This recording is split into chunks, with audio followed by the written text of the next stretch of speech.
Hello, everybody. Welcome into the Athletic Fantasy Baseball Podcast presented by Topps. Check out Topps Project 70, celebrating 70 years of Topps baseball cards. Michael Beller and Al Melchior here with you on Sunday, May 30th. It is Sunday, so you know exactly what that means. We are going to be talking waivers, fab, getting you ready to make those bids and get some new players on your team for the week ahead. Al Melchior sitting in for the vacationing Derek Van Riper, and Al, doing some work on the home. You just moved to Massachusetts. You got some work going there. I can tell it's going to look very good when you guys are done. I appreciate that, Michael. I'm liking the wall, the paint that we've chosen here for the podcast studio. It looks like a green monster green, like a Fenway green, from what I can tell. It's a little bluish, but yeah, part of the problem here is we're also lacking some lighting at this point. So I appreciate everybody putting up with the work in progress here. Hey, man, all that matters is the advice that we bring. You know the drill here. Hitters, starting pitchers, two-start pitchers, and relievers is the order we will go in. Let's start with the hitters, and let's start, Al, with Kesten Hera, who was recalled at the start of this week. So it's certainly possible that he didn't get dropped in your league. If he did get dropped, someone was anticipating the call-up before it happened. So maybe this isn't going to apply to everyone, but Kesten Hera, obviously a big name, has not gone well, Al, in the week that he has been back in the majors. 1 for 16, 9 strikeouts, 2 walks. The talent is obvious. The talent speaks for itself. But let's say you are out there in a league where he was dropped and was not brought back onto a team. How aggressive are you going to be in going after him? Are you even going to go after him in your fab bids later today? I'm not going to go aggressively, Michael, just because of my perception that there won't be a lot of activity on him this weekend, for the very reasons that you just stated. But I am really interested in rostering him where I don't have him, just because, like you said, the potential is there. We've seen that potential be realized at the major league level before. So, just like we've got, for example, Francisco Lindor, who just can't get it going this year, or in the case of like a Josh Bell, who's starting to get it going, unfortunately it might take Hera, a couple of months, both major and minor league work to get it going. And I would certainly like to have him on my roster when that happens. So if I don't have to give up too much of my fab budget, then and I also don't have to sacrifice somebody using a roster spot that I really want to keep. I mean, it's not a complete slam dunk, but I'm going to try to make it work if I can. The strikeouts are really what concerns me. If you told me he was 1 for 16, but had like 3 strikeouts to 2 walks, I would be like, all right, 1 for 16, who really cares? But it's the fact that, he was striking out a ton in the minors. He was hitting everything. But when he wasn't hitting everything, he was striking out. He was basically mashing or striking out. And so that didn't go away at the lower level. He comes back to the majors, 9 strikeouts in his 16 at-bats. I don't have the plate appearance number right off the top of my head, but still, the strikeouts are an issue. The talent is immense. I would still be in on him at a reasonable bid level later today.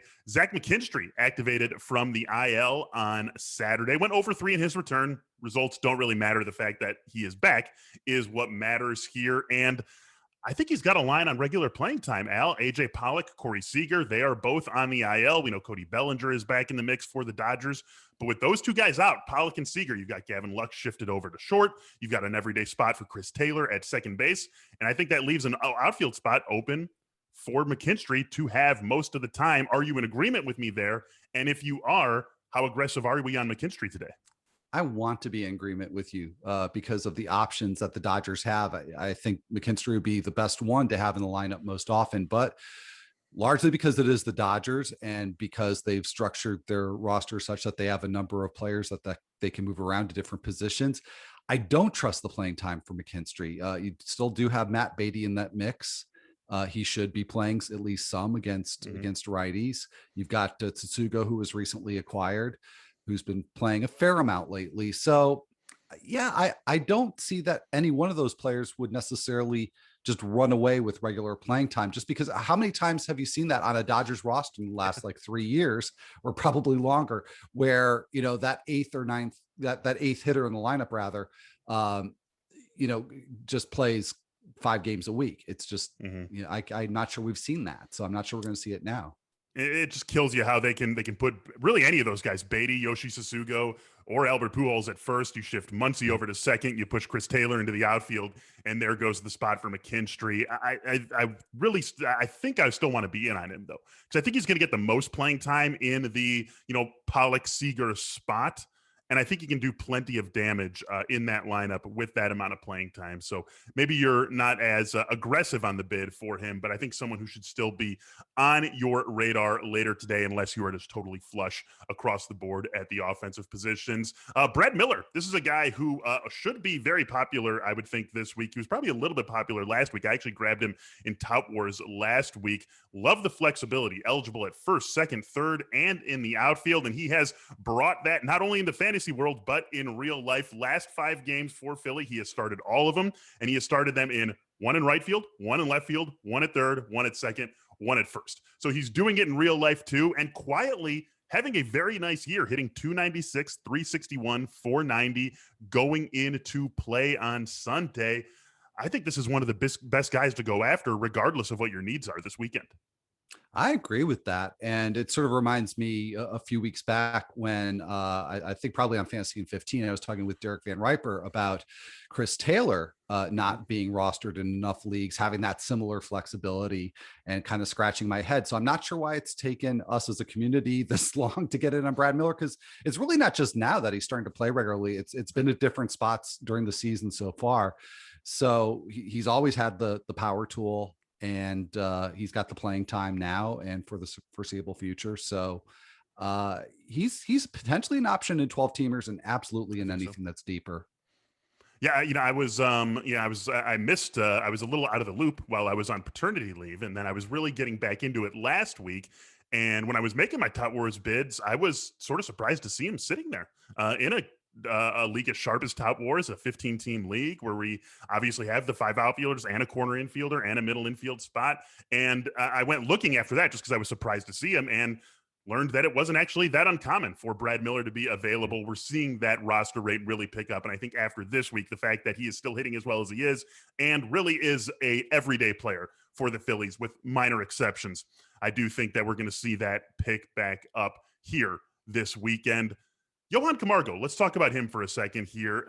Playing time is going to be a question. He got the call back from the minors with Marcell Ozuna on the IL. We know Marcell Ozuna is going to be out for a very long time here. Camargo, it's hard to say if he's really going to be locked into an everyday spot, right? Because the way that he plays is he plays third, you push Austin Riley into the outfield, you push Guillermo Heredia to the bench. And I think that can happen. I think that that's going to be the more likely lineup for Atlanta to be trotting out there.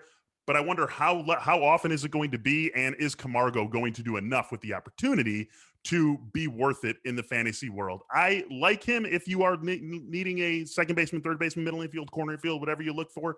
But I wouldn't be too aggressive on him this weekend. Where are you sitting on Camargo? Pretty much the same, Michael.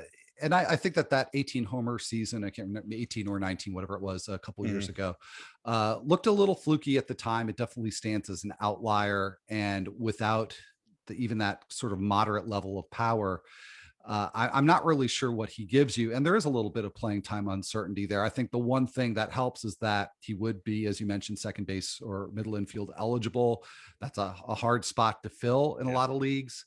And so he may be the best option out there, but it's just more, a matter of kind of the best of a series of not great options. So not interested at all in anything that's shallower than 15 teams. And right. Even in 15 teamers, it's pretty much a last resort. And we talk about the middle infield eligibility being a big part of his draw here. Well, look at who else we're talking about. Kesten Hera, he's got that. Brad Miller, he's got that. Both of those guys obviously more attractive than Johan Camargo. This really is a scarcity play and a bet on some sort of value coming from being part of this Atlanta lineup that, really frankly has not lived up to expectations to this point of the season, even though you do have some really strong individual performances, just not quite coming together for them as a team. Another guy who we have available for the middle infield this week is Ty France. Ty France was activated from the IL earlier this week on Monday. In fact, he's played in all 6 games for Seattle since being activated. 4 starts at first base, 1 start at second, 1 start at DH, showing off his flexibility both in real life and in the fantasy world. 7 for 20 in the 6 games that he has been back for Seattle. Is yet to leave the yard, but 7 for 20. Very happy to see that and happy to see him playing every single day. Where are you adding Ty France? What formats is he attractive to you as a waiver add this weekend? Really, any kind of 14 or 15 teamer. Doesn't matter if it's roto points, head to head. Yeah, the thing is that France has a little extra appeal if batting average is a category that you really need to improve upon. He's a line drive hitter. Also should produce some runs there. So, you mentioned that he hasn't gone yards since returning. I wouldn't be trying to pick up Ty France in hopes that he's going to put up big power numbers. I wouldn't count on that. But yeah, I think that it's not always easy to find somebody in this offensive environment who can help you with batting average. And France is somebody who could definitely do that. So between that and the positional flexibility, he's one of the options that we've discussed so far that I really feel the most positive about. He was an easy guy to let go when he went on the IL too. If you have IL spots, you have IL spots, but not very many of us have just free IL spots to play around with at this point of the season. And Ty France was someone who, as good of a player as he is, if you did have too many IL spots, if your IL was all filled up, Ty France would be an easy one to say, I don't want to let him go, but he's the least important of my IL guys. And I say that just to say that there's a good chance he is out there. Not a great chance that Kesten Hera is still out there for people who would be realistically adding him. There's a pretty decent chance that Ty France is available to you. So definitely someone to put on your radar, to have on your list today as you are filling out your ads. Let's take a look over to the Minnesota Twins, where we find a couple of outfielders, unlikely players, getting playing time. Rob Refsnyder and Trevor Larnach.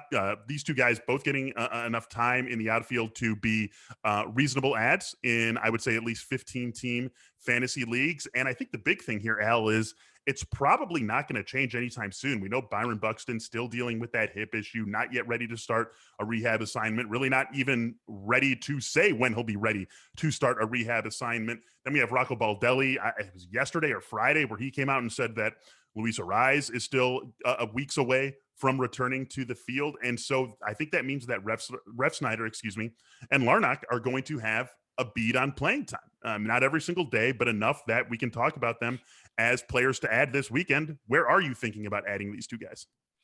Well, Larnach definitely 15 teamers. If he's out there, I think he's must add in that depth of a league.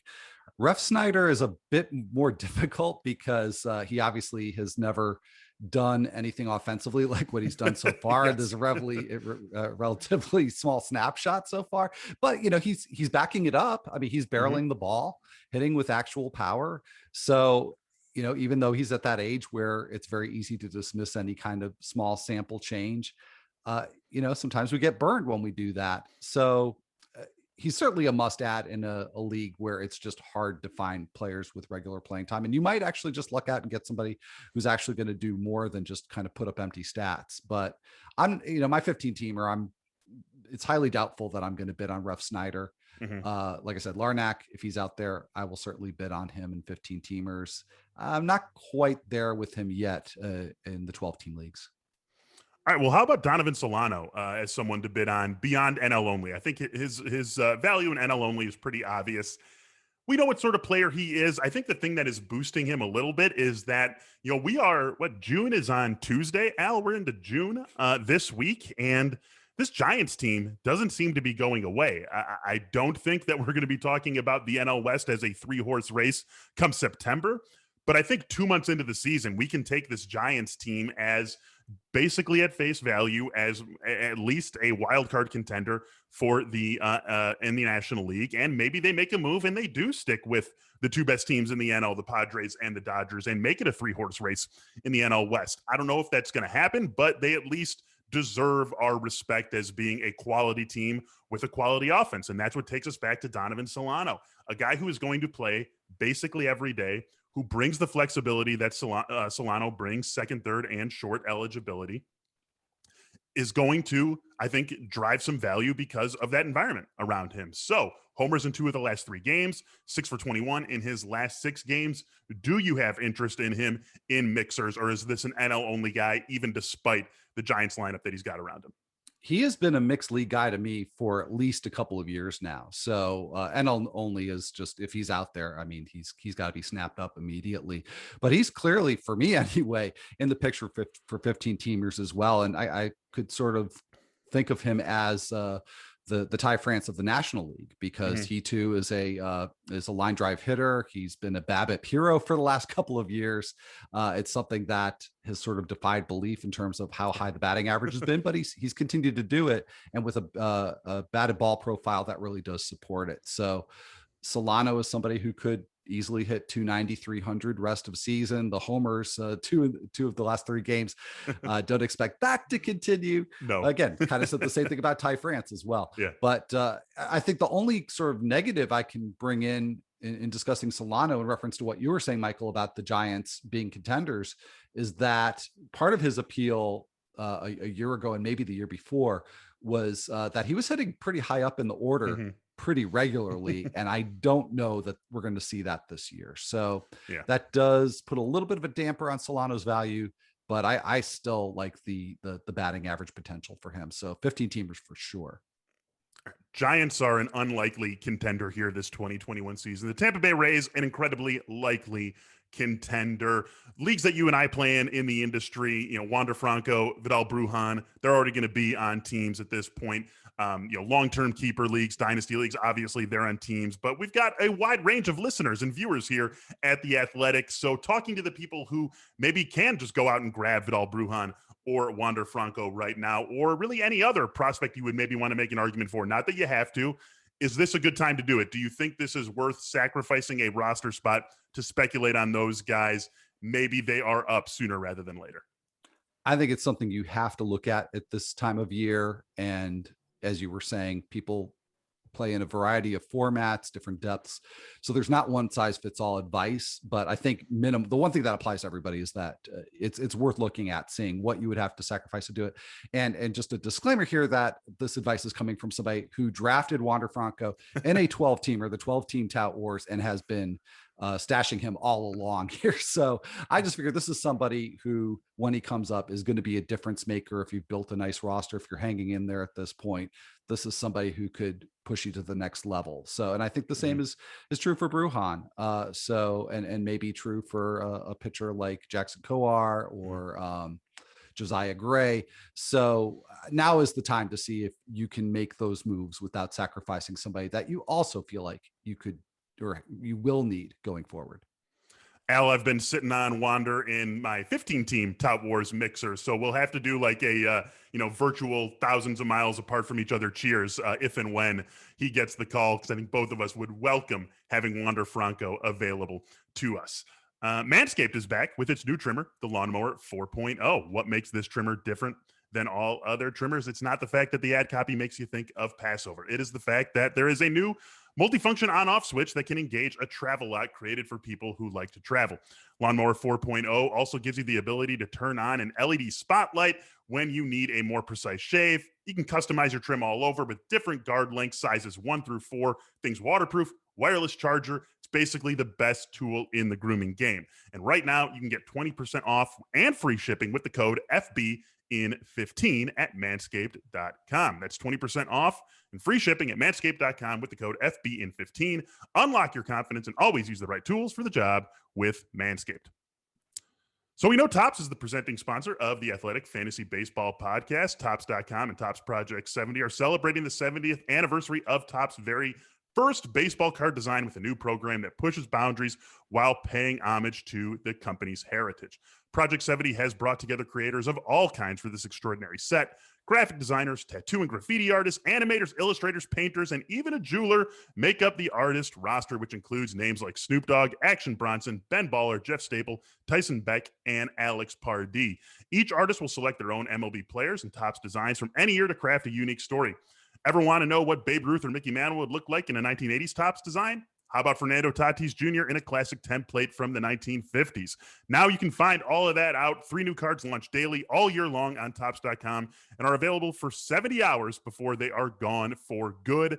Head to Topps.com to learn more about Project 70 and to check out which cards are live right now. All right, Al, let's move on to the starting pitchers. First, I just want to note Marco Gonzalez will be making his return from the IL on Tuesday. If he's available, probably only in shallow leagues, but just a note, he will be making his return on Tuesday. So if he is available in your league, it's a good guy to check out, see if he was dropped. He will only be pitching a couple of innings in that return. It is against Oakland, but something just to keep in mind this week. Alek Manoah, this was the big story of the week. Al, he made his debut again, a guy who was already owned widely, but he didn't get the call until Wednesday. So there's a possibility we are talking about leagues that let their waiver period pass last week. He's still sitting out there in those leagues. If you were in a league like that, is this an empty the fab situation? I would say not necessarily. I'll certainly go more aggressively on Manoah than I would probably any other free agent this weekend if he's available. But the thing is that there's just such an emphasis on pitching this year, and my rosters pretty much universally are pitching heavy. And when I've talked to other people, they've had the same thing. So I don't know how much Manoah really pushes my roster forward as opposed to, if Wander Franco got the call, just, as one example. Sure. So I might want to save a little bit of money in case it's a league where Franco is out there or some other impact hitter, because I just think that it's been so much harder to find decent hitters on waivers so far this year. And I just want to make sure that I save a little bit of money. So maybe I'm being a little too literal minded here, but I'm not going to empty the piggy bank. But I'll certainly go as aggressively as I feel like I can. Yeah, I think that's a totally fair way to think about this too. And you got to leave yourself something. You can't just totally go empty on this. So I think it's a fine way to think about it, but we do want to be aggressive. Great start in his first debut outing against the Yankees. 6 shutouts, 7 Ks. Definitely looked the part of a future ace. How about Adbert Alzolay? This is another guy, Al, who I'm surprised that the roster rate hasn't picked up for him. He's been in the Cubs rotation all season long.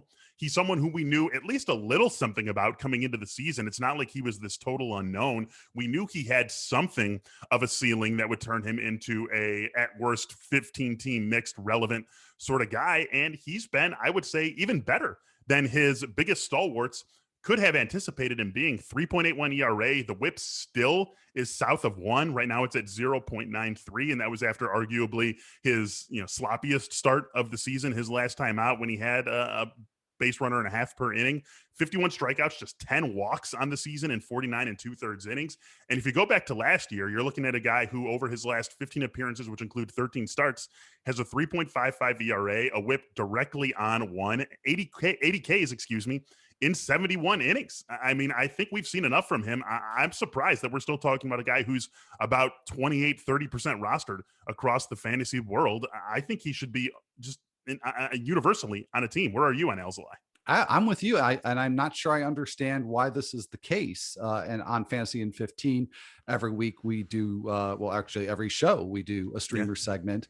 And each time that his start comes up, I think, well, should I check? Because he must be unavailable in most leagues right now. And every time his start comes up, he's streamable. So that's got to change. I mean, for those of us who have the luxury of streaming him, I guess that's been a great thing. But why not just put him on there permanently? He's a must add, a must own, must start really at this point. I'm not sure. Maybe in cores, I would fear starting him, but otherwise, I'm not sure what there is to not like, and I'm not sure what there is to fear. I'm totally with you, Al, and you love the fact that he is as young as he is, and really this is his first extended run as a locked-in starter. 10 walks in 49 2/3 innings, and 2 or 3, I think it was 3, his last time out. So this has been a guy who has lived in the zone, has been getting a ton of strikeouts, a lot of weak contact. Definitely like him. Schedule does pick up for the Cubs in the next, really the whole month of June. It's a very tough slate for the Cubs. Alzolay's next start later this week against the Padres. Let's talk about Tarek Skubal here, Al, another guy who we talk about quite a bit when we get to our streaming segment on Fantasy Baseball in 15. He starts later today on Sunday against the Yankees, so obviously we'll see how that goes. We know the home run problem is real. He is throwing a lot of pitches, so he's basically capped out at 5 innings. He gets 90, 100 pitches, and then he's done, and that's basically only got him through 5 innings. but he has clearly turned a corner, I would say, over really his 4 starts in May. 31 strikeouts in 21 innings in those 4 May starts. Does have a tough assignment his next time out against the White Sox. I know we don't love to go and pick a guy up and then not be super confident in him in his literal next start, but we're seeing a lot from Skubal here, and I think this is someone who also, even if you don't love the start against the White Sox, someone you can pick up and keep on your roster for the remainder of the season. Yeah, that's pretty much where I'm at. I don't like these couple of matchups here. The one on Sunday against the Yankees, even though the Yankees, when you look at the ranks across major leagues for WRC plus or WOBA, the Yankees have not been a great offense, but they're still fearsome. And yeah, that White Sox start is scary, whether you look at the stats or not. And so if it's a league where I can bench him for that White Sox start, then I have absolutely no compunction about trying to pick Skubal up. If I have to start him this week, I'm at least checking my alternatives. Yeah, I think that's totally fair. But both these guys, Skubal, Alzolay, I think they're guys who are people who are going to be talking about beyond this week. We're going to get to 2-star pitchers in a little bit, and there's maybe some guys in there who you're going after just because of the 2 starts. I think Skubal and Alzolay are starting to graduate out of that group. How about Spencer Howard, another youngster who maybe is in that group, definitely talk about as a streamer, maybe someone who, because of the ceiling, we want to think about keeping on our rosters for the foreseeable future. He is now in the rotation. He's made 2 starts over the last couple of weeks, 9 Ks and 7 innings in those starts. Obviously, they've had a tight leash on him in terms of usage and how far they're going to tax him in terms of pitches thrown. Walks have been a little bit of an issue for him, but still we know what he can be when he is at his best. How aggressive are you going to be on Howard this weekend? If it's a 12-team mixed league, I'm just sitting this one out this week at the risk of missing out on him altogether. But 14, 15 teams, I'm in if he's out there. In terms of level of aggression, probably not more than like 4% because as you mentioned, if he is going to pitch deeper into games, that's probably not going to happen for a while. So you're looking at a situation where you're probably stashing Howard for a while. And again, with pitching being really good, pitching being really plentiful right now, that's just a way to eat up a roster space that you don't necessarily need to do. So I won't go really aggressive, but I'd certainly like to add him if possible in 14 teamers and up. Yeah, I think that's right on. I think that's exactly where you're looking at Spencer Howard. Gets Cincinnati in his next outing, so that's a landing spot that a team that's got some power, but not quite the offense. Once again, second year in a row that we can say that about the Reds. Not quite the offense that we thought they were going to be coming into the season. So he's an interesting guy, certainly in the short term, and then we'll see where he goes from there. Alek Manoah sucked up really all the oxygen in Toronto this week, at least all the oxygen when we're talking about the pitching staff. So maybe you missed the fact that Ross Stripling got I guess we call it an outing, an appearance as a follower in the last time he took the mound. And he looked great, Al. 7 shutout innings in that appearance. He's getting another start on Sunday against Cleveland. So, again, we will see how that start goes. You're going to maybe have more information on Ross Stripling than what we have sitting here right now talking about him. But let's just project ourselves ahead a few hours, Al, into a world where Ross Stripling had himself another nice start. He's been pretty roundly dropped after the first couple of months he's had this season. If he does well today in this start against Cleveland, are you back in on him? Do you think he's someone that you should be going after on waiver wires today? 15 teams, yes, I'd be back in on him. But conversely, if he does not have a good start, then that really does make me question what his role is going to be going forward. So it's not that I want to change my opinion wholesale based on one start. This is more about opportunity and the team context. So yeah, that I would sit this out with Stripling if he does not have a good start against Cleveland. The team context is interesting because they moved Manoah in the minors to line up with Stripling, and I think a lot of us, understandably so, took that as a sign that when Manoah comes up, and it was a when at that point, he's going to take Stripling's spot in the rotation. They've got them lined up for a reason. Stripling hasn't been pitching very well this season. It all made sense. It all lined up, frankly. So the fact that we're seeing Stripling get a start with Manoah in the rotation tells you that this team at least wants Stripling to have an opportunity at it. And we could definitely be looking at a Rue, Stripling, Mats, Manoah, Robbie Ray rotation. I don't think any of us would be surprised if that were the case for Toronto for the remainder of the season, assuming health. But Stripling's got to live up to his end of the bargain. This Cleveland team, not a terrible offense, but no Franmil Reyes. They haven't been great offensively this season, even with Reyes in the lineup. So this should be a spot where he, fully takes command of his rotation spot. Definitely want to see that from him later this afternoon. One guy who I'm surprised to see so available, I wouldn't have thought I would be able to include him in this show, is Logan Webb. But you're seeing Logan Webb available in a fair amount of leagues, and he's been great in his last three. 1.06 ERA, 21 Ks, just 3 walks in 17 innings in those 3 starts. Gets the Cubs in his next outing. That'll be over the weekend. What are we looking at with Logan Webb this weekend? I'm looking at definitely trying to add him in a 15-teamer if he's there. Not 12-team just yet, but I'd said about 4% for Spencer Howard. I'd say a similar portion of fab for Logan Webb. And I actually think that my biggest question with Webb is how long he stays in the Giants rotation. Mm-hmm. But for the time being, I like him really better than Spencer Howard. Figure he's going to give you more innings and probably just better performance overall. I mean, I hear you with the concerns on Logan Webb, and we've already seen it from him and having some legitimate rotation concerns in his spot. But if he keeps pitching this well and they're contending, I don't see how you get him out of that rotation. So I feel pretty good about him. Before we move on to 2-star pitchers, let's just take a look at these guys. Alzolay, Skubal, Howard, Stripling, Webb. Let's say you're one of the few pitching needy people in a fantasy league, and you want to go after all these guys. How are you ranking them in your waiver ranks for the weekend? Alzolay, a distant first, well ahead of the pack. Skubal after him, then Webb, then Howard, then Stripling. All right, let's take a move on now, Al, to 2-star pitchers for the upcoming week. Let's start with Meryl Kelly, who has been surprisingly good the last 2 times he's gone to the mound. 2 times ago, 12 strikeouts against the Dodgers, allowed 3 runs in 7 innings. Last start, 2 earned runs against the Giants in 6 innings, had 6 strikeouts, no walks in either of those starts. This week, gets the banged up Mets in his first outing, then the Brewers on the road. How aggressive do you want to be on Meryl Kelly as a 2-start pitcher this week? Very, very. And, even before that Dodgers start, which really kind of woke all of us up, yes. He was trending up. I mean, at least at that point, even before that Dodgers start, he looked like the sort of person with a 2-step and with these kinds of matchups that you thought, okay, this is going to be a good ad. Now he's stepped it up even from there. So as much as I would go aggressively on a 2-start streamer, which again, typically is not more than like 2%. Mm-hmm. But I think Kelly could be more than that. So I'd be willing to go, probably 3 on him with hopes that he could stick beyond this week. But these matchups are fantastic. A lot of strikeout potential there with that Brewers matchup. Yeah, totally with you. I think that's a great ad to make in fantasy leagues. And I was going to ask you if you think that there is some value in Meryl Kelly beyond this week. I'm with you too. I don't think this is just necessarily a 2-start week and then dump him. I think with the fact that what he did against the Dodgers and then that Giants team we're talking about, that, we might not have expected it, but we have to take it at face value 2 months into the season.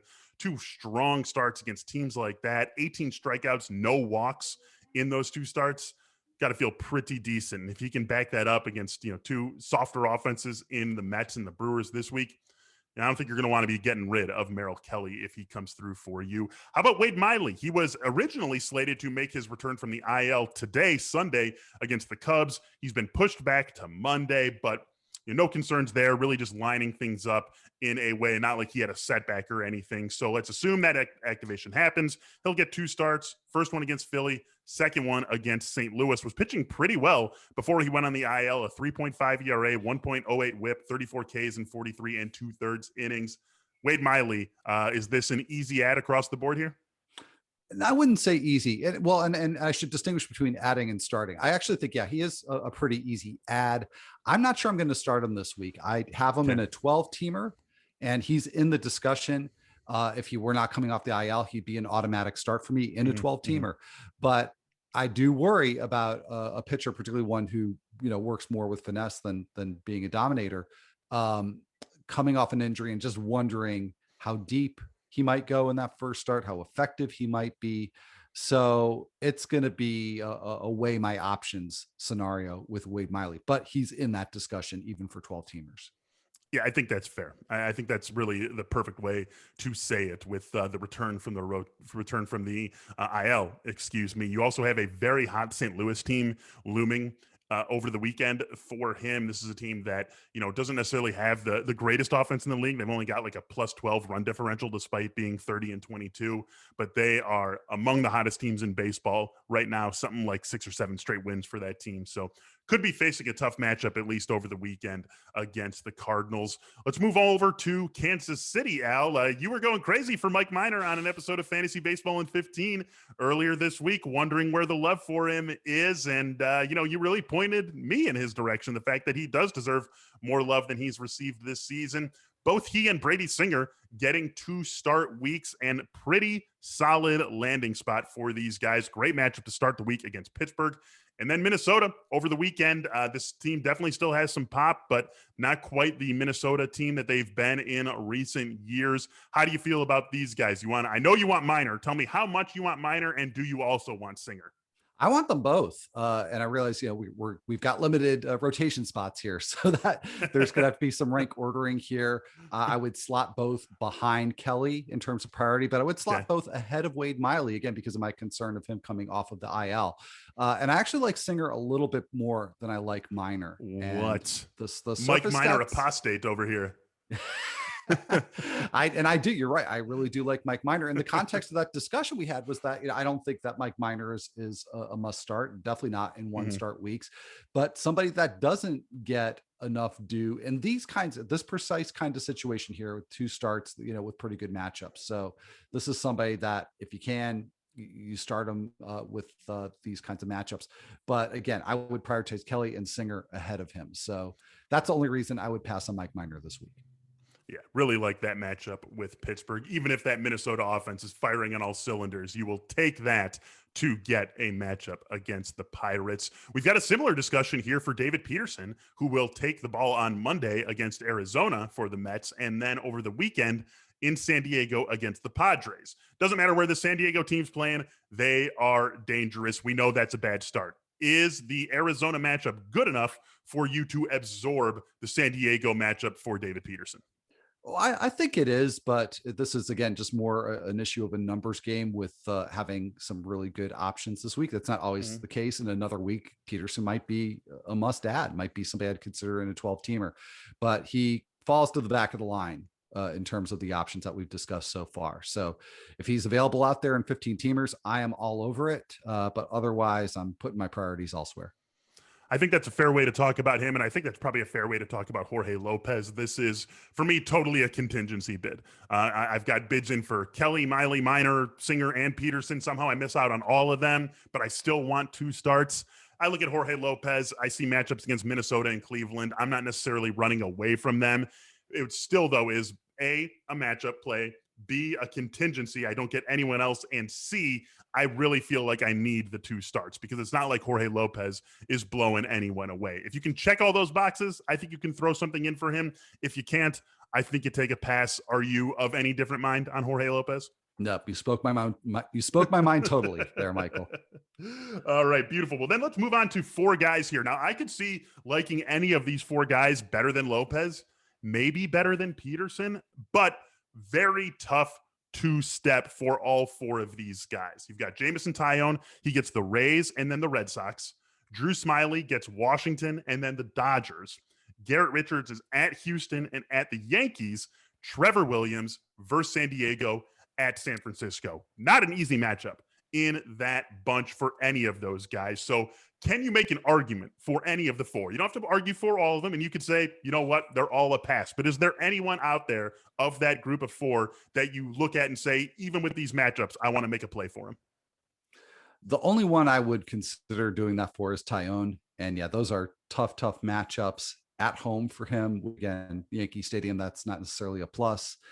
But I would slot him ahead of Lopez. But otherwise, yeah, I'm taking a pass And I even wrote about Richards in Next Week in Fantasy Baseball for The Athletic and cautioning people uh, against him with these matchups because the peripherals don't really back up the results so far. And uh, that those results rather could catch up with these two starts. So I am avoiding Garrett Richards this week. Just a brutal two-step at Houston, at Yeah. the Yankees. Two good offenses. Could definitely see them getting at him. And yeah, we like to talk about all the two-star pitchers, but those are, I mean, that's a set of matchups. Tampa Bay, Boston, Washington, Dodgers, Houston, Yankees, Padres, Giants. And we're talking about, teams that are all not only good offenses, but, maybe with the exception of Washington, wouldn't be surprised to see all those teams in the playoffs this season. So definitely a tough slate. And I'm with you. I think I can make an argument for Tyone because of the Yankees. And, he's pitched relatively well. He's striking out a fair amount of guys. Smiley, Richards, and Williams, however, even with the two starts, maybe if they had the Pittsburgh, Minnesota matchups that the KC guys get, but with the matchups they've got, guys who I want to pass on. What interferes with your happiness? Is something preventing you from achieving your goals? BetterHelp will assess your needs and match you with your own licensed professional therapist. Connect in a safe and private online environment. You can start connecting in under 48 hours with licensed professional counselors who have a wide range of specialties, including depression, stress, sleep, anger, and grief. It's more affordable than traditional offline counseling, and financial aid is available. As a listener, you'll get 10% off your first month by visiting our sponsor at betterhelp.com/fantasymlb. Join over 1 million people who have taken charge of their mental health. Again, that's BetterHelp, HELP.com/fantasymlb. So here at the Athletic Fantasy Baseball Podcast, obviously we like to dabble a little bit in the gambling side of the operation. Once Al and I hang up here, I will be taking a look at the MLB slate and the odds that are offered for this big, fun slate of games that we've got on this Sunday. And you can do the same with our partners at BetMGM. Sign up today, the exclusive betting partner of the Athletic, and get a $1,000 risk-free bet plus a free 3-month subscription to the Athletic. Just sign up at betmgm.com/athleticmlb to take advantage of this special offer from the king of sportsbooks. That's betmgm.com/athleticmlb. It's a new customer offer paid out in bonus dollars. Visit betmgm.com for terms and conditions. Okay, Al, let's wrap things up here by taking a look into the bullpen. First thing I want to do is go over to Kansas City. Josh Stomont is on the IL, so Kyle Zimmer, he has the team's only save since Stomont went down. And Stomont, they didn't put him immediately on the IL, but they've only had one save opportunity since then. It went to Kyle Zimmer. He got it. Are we thinking he's the guy while Stomont is out? I'm pretty confident that he is. Scott Barlow has been in that mix all along, and yet he's not really gotten those opportunities. And that's the only other option that would seem to make sense here. So I do think Kyle Zimmer is the guy. And he's definitely worth pursuing this weekend. How much are we talking about pursuing him at? He's the guy. It sounds like Stomont with this knee sprain is going to miss some time. So this could be a situation where Zimmer is their closer for a while. How much are you going after him? How aggressive are you on him this weekend? If saves are a priority for me, then I would say probably in the neighborhood of about 7.5%. Okay, how about JP Firerison? Does he factor into that mix? Is he someone you would rather have than Zimmer? He does have saves in 2 of his last 3 appearances. We know what this Tampa Bay team does. They're going to mix and match. No one's going to get the 100% share of the save opportunities. No one's maybe going to get an 80% share of the save opportunities, but he has gotten saves in 2 of his last 3, and all 3 were high leverage appearances. So clearly they got him from Milwaukee for Willy Adames because they wanted to use him at the back end of the bullpen right away. How confident are you in him being someone who is regularly in the save mix for this team? And then what does that translate to in the fab world? Well, what helps my confidence a lot is what you just alluded to, that the Rays wasted no time in getting him into high leverage situations and specifically save situations. It was really sort of surprising right away, giving him some save opportunities. So I agree with you. I don't think that translates into being the sole closer, because that's just not what the Rays do. So, for that reason, I'm probably looking at more about 6% of fab for Firerison. He's if I'm bidding for one closer, then he's certainly a contingent bid beyond Zimmer. But I'm willing to go that far, that about 6%, and happy to get him if I don't get Zimmer. Yeah, something else that you like about Fireyison, 25 strikeouts and 24 in the third innings. He's got a whip less than one. Even if he's not saving games, even if you get him, you deploy him for a full week, you don't need him to get all these save opportunities to still be contributing to your bottom line. You want him to get him, but if it's a week where he's just being used in a high leverage eighth inning situation, he can still contribute to your ratios. He can still get you strikeouts. That was something we talked about with Lucas Sims for a while, but he now has saves in his last two outings for Cincinnati. One of those was a 1-out save, came in to put out a fire and did so, but then he got the call the next time and pitched a clean inning. This has been a team that we haven't been able to figure out. Everyone was all over Amir Garrett at the start of the season, and that flamed out in a big, big way. They've been really searching for some sort of consistency in the ninth inning. Is Lucas Sims the guy who's going to provide it for them? Maybe, but I'm certainly not banking on that. I'm still holding out some hope for TJ Antone, and he's in that mix. I like his skill set a little better than Sims, so I'm not going as aggressively on Sims. Probably more in the area of 4% for him, because I think it really has more to do with the way that bullpen situation has played out up to this point. That I don't have a lot of confidence that one reliever will run away with it. But I think Antone is the kind of reliever who could force the issue if he gets a chance. Yeah, I'm with you there. I totally agree with you on that. It's Sims, though, someone, even though you're not, super keen on him necessarily, if you are save needy, like, is he someone you do go after? I mean, you throw out the 4% numbers. So that's not just because we're talking about him. You think he's still worth a bid, just tempering the expectations. Yeah, absolutely. And I mean, to me anyway, saying I'm going for 4% on somebody, especially at this stage of the season, when we're talking about 4% of a budget that's not, largely not there in the same way it was 2 months ago. That's still significant. So I like all three, Zimmer, Fireyison, and Sims, but this is just the way I prioritize them. All right, Al, we've got one more guy who I want to talk about here, and it is Tyler Rogers, who has become something of the go-to closer for the Giants. 6 saves on the season, but obviously not a closer profile here. That was something we talked about with the Giants before the season. We're looking at Tyler Rogers and Jake McGee, and I really liked Reyes Moronta, and we know that he's been dealing with injuries again this season, but this was a team that we weren't exactly sure who was going to emerge as their go-to closer, or if someone was going to emerge, frankly, as a go-to closer. Rogers has really struggled in his last 2 trips to the mound, gave up 3 runs. Team had a 3-run lead in the 9th against the Dodgers. He gave it all up on a 3-run homer to Austin Barnes. The time before that, he loaded the bases, did get out of it, did get a save, but made the team sweat in that one. Is it time to speculate for someone else with the Giants? I think given the options that we have this week, which are pretty plentiful compared to a lot of other weeks previously, I'm probably not going to do that. I'm probably not going to invest the fab money to try to pick somebody out of that situation, and rather focus on the 3 that we've talked about. And largely that's just because I actually think that Rogers, well, you say he doesn't have a closer profile, and I get that. I do think that he could be a successful closer, and he can turn things around there. And I don't think there's great alternatives at this point. So I'm going to keep the faith in Tyler Rogers, and I just don't see an alternative that I really like that much. But we've seen it before with contact-friendly closers who are just really good at managing contact, and we saw that for Brandon Kinsler for several seasons, and we certainly can going back even further, like Ryan Franklin. So I think Rogers can succeed. Yeah, I'm with you. We got to talk about really every situation. We want to talk about as many situations as we can. But I think you diagnosed it perfectly with the fact that there's not really an obvious guy to turn to in San Francisco. The fact that Rodgers deserves a little bit of a leash with the way he's pitched so far this season. And you've got plenty of options to go after at the if you need some save help already this week. Even if you liked a Giant to speculate on, you're probably not going after him ahead of Zimmer or Fireyison or Sims. So it's not like this is the best week to just be speculating unless, you are in a unique league. So we're probably a week away. If Tyler Rogers continues to struggle this week, then maybe we take a deeper look at the Giants bullpen next week. But that is a discussion that we can potentially continue next week. That's going to wrap things up for this episode of the Athletic Fantasy Baseball Podcast. Thank you so much for joining Al and I here today. Good luck with all your bids. The Athletic Fantasy Baseball Podcast returns on Tuesday with Under the Radar.